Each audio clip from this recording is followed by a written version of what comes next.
मैयो गे मैयो ए मुखिया जी, ए मुखिया जी, ए मुखिया जी मन होखे त बोली, नहीं तो रंगा खोई बरदास वाला गोली। इससे हैं भैया लोग। उम्मीद है कि आप लोग बहुत ही अच्छे होंगे, मजे में होंगे, हिला रहे होंगे। चलिए ज़्यादा बकचोदी नहीं करते हुए वीडियो को स्टार्ट करते हैं। बूम। क्या कहता रे सारे, बताओ जल्दी। भैया, आपको मरना है तो अपने वतन के लिए मरो, क्यों मरते हो इन हसीनों के लिए। आपको मरना है तो अपने वतन के लिए मरो, क्यों मरते हो इन हसीनों के लिए। किसी दिन मर जाओगे, किसी चौराहे पे तो लड़कियां भी अपना दुपट्टा उतार देंगी तुम्हारे कफन के लिए। देखा भैया, सब साला मामला गड़बड़ कर दिलस। ये बासड़ी के शायरी बोले के कुछ और बोला था कुछ और। इस साला भौजी के देख के एकरो मन पगला आ जाता है भैया।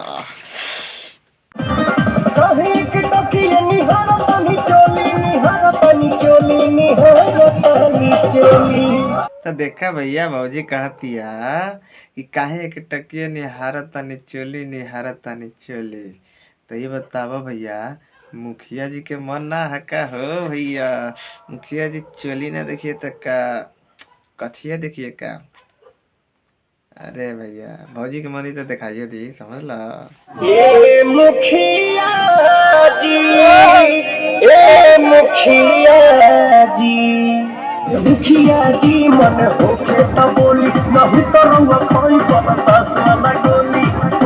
अरे ये भैया, भौजी देखा क्या कहती है कि ये मुखिया जी, ए मुखिया जी, मुखिया जी मन होखे तो बोले, नहीं तो रउआ खाई बरदास वाला गोली। ए भैया, का मुखिया जी आदमी ना हुए का, हो इंसान ना हुए का कि उनकर मन ना करी हो। आजकल तक कुत्तों के मन करता हो भैया, तो मुखिया जी तो इंसान हुआ, उनको मन करत हो भौजी। तहार मन नहीं के तो काहे कहता कि खाई बर्दाश्त वाला गोली हो भौजी। ना चाही आजा मुखिया जी के खियावा, सबके के खियावा। अरे बापू बाप, देखता रहो भैया का कहता है सरवा। पूरा हिला के, पूरा हिला के।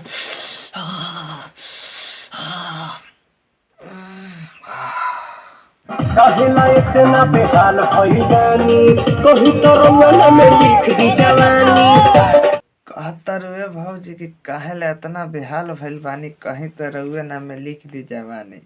मन हो के तो लिख दो। मुखिया जी के मन हो तो कहिए कि हम मन बा उनकर, जनता के भी देखे के बा हो भौजी, उनकर इज्जत भी देखे के बा हो। जब तहरा मरवाए के मने बा तो कर दो। देखिए के हम के मन जला डोली, मन जला डोली, मन जला डोली। कहतिया भौजी कि देखी के हमके ईमान जाला डोली, ईमान जाला डोली, ईमान जाला डोली हो। तो ये बतावा भौजी काहिया कपड़ा उघार के नाचले का हो, खोल के नाचे मतलब खोल के जाले का मुखिया जी के पास कि देखी के हमके ईमान जाला डोली। फिगर मस्त है। अरे बोला ये जहाज बुकिंग काल होई कि ये गोड़ा सारे कहता, बोला ये जहाज बुकिंग काल होई कि आज। रे सारे उन चीज तो मिलेला ना, आ मिला तो आजकल पूछत रे लिया ना, अबे मार लहल जाओ रे। ऐसन का खास बात बाते हमारा में, कहेला बड़ा तनी रंगला तावा में। भैया भौजी कहतिया ऐसन का खास बात बावे हमारा में, रउआ काहे पड़त तनी इ लफड़ा में। अब गाना भले इन्ने ओने होई, लेकिन हमरा मिस्टेक होता भैया। तो ये बतावा भौजी में बहुत खास बात बा, भौजी के बॉडी फिगर जन बा ना, का कमाल के बा। लेकिन बहुत मजा आई मुखिया जी, बहुत मजा आई, बहुत का बताई हम तो के। राउर समान हो लगाई जन बोली, लगाई जन बोली, लगाई जन बोली। अरे माई फिर से भौजी कहतिया रउए सामान ह लगाई जन बोली।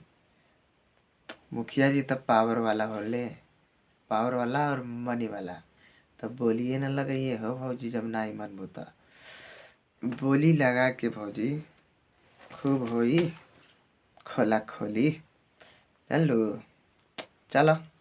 मारवा भाई से माइयो गे माइयो ए मुखिया जी, ए मुखिया जी, ए मुखिया जी मन होखे त बोली, नहीं तो रउआ खइब 10 वाला गोली। नमस्कार प्रणाम भैया, हम अफसर इमाम उर्फ राजा बाबू रउआ लगन के बीच एक से एक कॉमेडियन वीडियो रोस्टिंग वीडियो लेके आ रहल बने।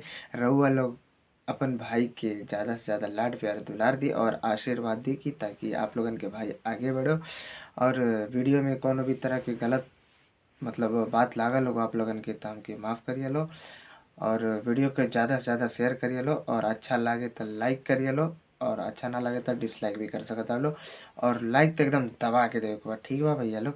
और चलो हमारे चैनल GNG प्रोडक्शन हाउस के सब्सक्राइब कर लिए लो भैया। धन्यवाद।